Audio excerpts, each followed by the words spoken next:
আসসালামু আলাইকুম, welcome back to my new blogs. কেমন আছেন সবাই? আশা করি সবাই অনেক ভালো আছেন। আলহামদুলিল্লাহ, আপনাদের দয়া এবং ভালোবাসায় আমরা অনেক ভালো আছি। তো এতে চলে আসলাম আমার ভালোবাসার মানুষদের জন্য নতুন একটা ভিডিও নিয়ে। আশা করি ভিডিওটি আমার ভালো লাগবে। তো আমি আর আমার ছেলে এসেছি আমার একমাত্র ননদের বাসা।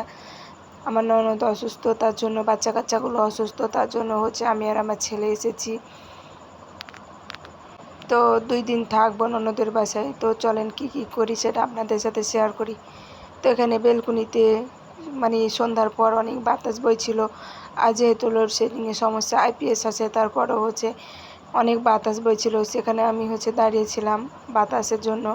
তারপর আমি কারেন্টের চুলাতে রান্না চাপাইছিলাম। তো সেখানে আমি রান্না করছিলাম, যেহেতু আমার ননদ অসুস্থ। আর আমি রান্না করতে আমাকে মোটামুটি ভালোই লাগে। আর যেহেতু লকড়ির রান্না না, সেহেতু বসে বসে রান্না করতে মজাই লাগছে। তো এখানে কারেন্টের চুলাতে আমি গোস্ত রান্না করছিলাম।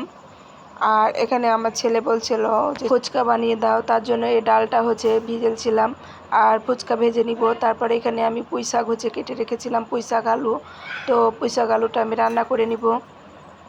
তো এখানে আমি পুঁই শাককে কেটে ধুয়ে রেখেছি। পুঁই শাকটা এখন রান্না করে নিব গ্যাসের চুলায়। আর কারেন্টের চুলাইতে মাংস দেওয়া আছে। তো এখানে আমি ভাত দিয়েছিলাম, তো ভাতটা অলরেডি হয়ে গেছে। তো প্রেসারে এখানে রেখে দিয়েছি। আর শুধু এখন পুঁই শাকটা রান্না করতে বাকি আছে, তাহলে হয়ে যাবে।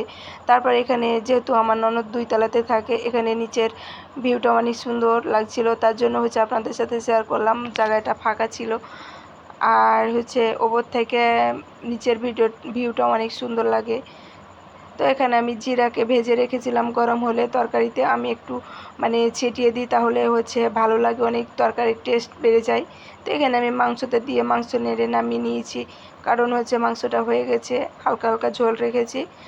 আর যেহেতু বাচ্চা কাচ্চা আছে, একটু কম ঝাল করেছি, তার জন্য একটু সাদা দেখায়। তারপর রান্নাঘরে এই তো আমি চলে যাচ্ছি যে রান্নাঘরে গ্যাসের চুলায় আমি পুঁইটাকে সিদ্ধ করতে দিয়েছি।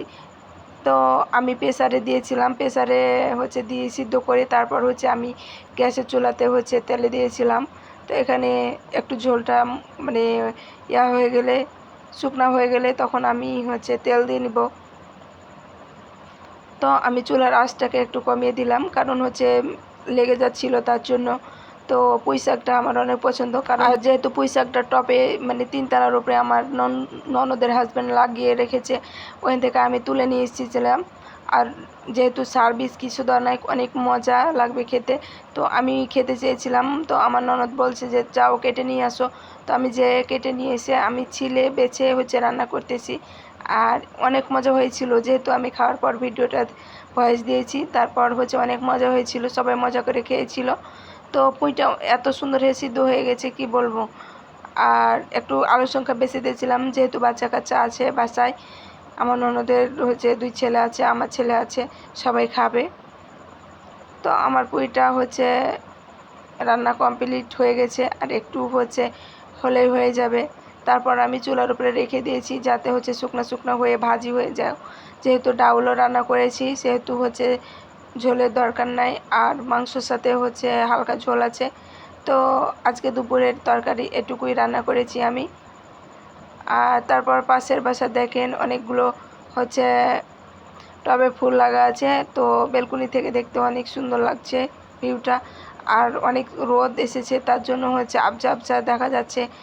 আর কয়েকদিন থেকে এতটা রোদ আর গরম কি বলবো।